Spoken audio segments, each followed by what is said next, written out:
السلام عليكم اخواتاتي، مرحبا بكم في قناة مكتبة شويخ شويخي. كيما العادة كيما عودتكم دايما بجديد.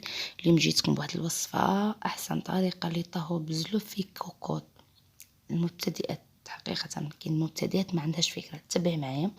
انا بعد ما نقيت البزلوف وسويته وعدلته نهار العيد قسمته على زوج. انا عائلتي صغيرة، درت نص تاع في ساشي ودسيتو في كونجيلاسيون، ونص تاعو اليوم راح نرميه. تبعوا معايا كيف ندير. نقبض لا كوكوط، نرمي البزلوف تاعي ونرمي فيه لي زيبيس اللي هي كركم، طماطيش، حبة على كمون، ثوم يابس، قرفة، عود الغار، او ورق الغار، او كي نقولوا حنايا ورق موسى، او كيما نقولوا الرند.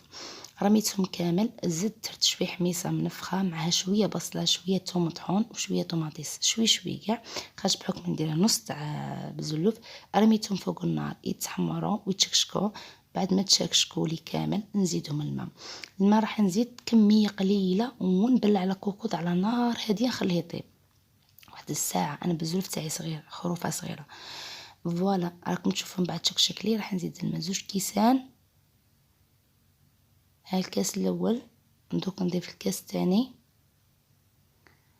ونبلع عليهم لا كوكوط. هاو الكاس الثاني ونخليهم على نار مهيله، نار هاديه، ونبلعوا بالسيفلي ونخلوهم واحد الساعه 45 دقيقه ونحلو ونشوف يتقي تحمر ونشفت ديك المرقه. هاي درت السيفلي وخرج روعه. خواتاتي ندير لكم فاصل، ما تنسونيش بليجام وبارطاجوا الفيديو تاعهم الفائده. فوالا يكون الحمص طايب مليح. ها هي طريقتي انا في العيد. توجور كي نقي البزلوف نقسمو على 2، نقسمو على 2، العين عين ودن ودن، زوج كرعين في ساشي، تاني عين عين ودن ودن، كرعين في ساشي، ونديرهم في وملحه. انا راني ملحته هنا، ما درتش الملح. تشوفوا شوف كيفاه جا طوب.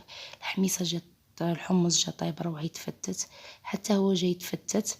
اذا كانت عندك البزلوف كبير تقدر تخليه 3 ساعة، ساعة ونص، تخليه على نار مهيلة. شوف كيفاه جاي تفتت خواتاتي، جات توب وروعة. ما تنسونش بليجام وبارطاجوا الفيديو، وان شاء الله بربي فرصة اخرى ان شاء الله، مع شوية سلطة، مع شوية فاكهة، مع كوكاكولا.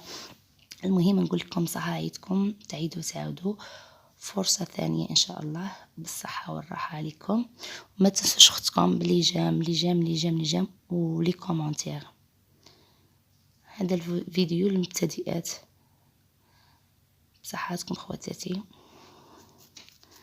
ما تنسوش تزوروا القناة تاعي مكتبة شويخ شويخي، قناة مكتبة باللغة العربية، شويخ شويخي بالفرنسية. تدخلوها وطلعوا على اللي فيديوهم فيهم ما شاء الله فيديوهات شابين، وفي كل مواضيع في كل مختلفين. مع السلامة، فرصة أخرى.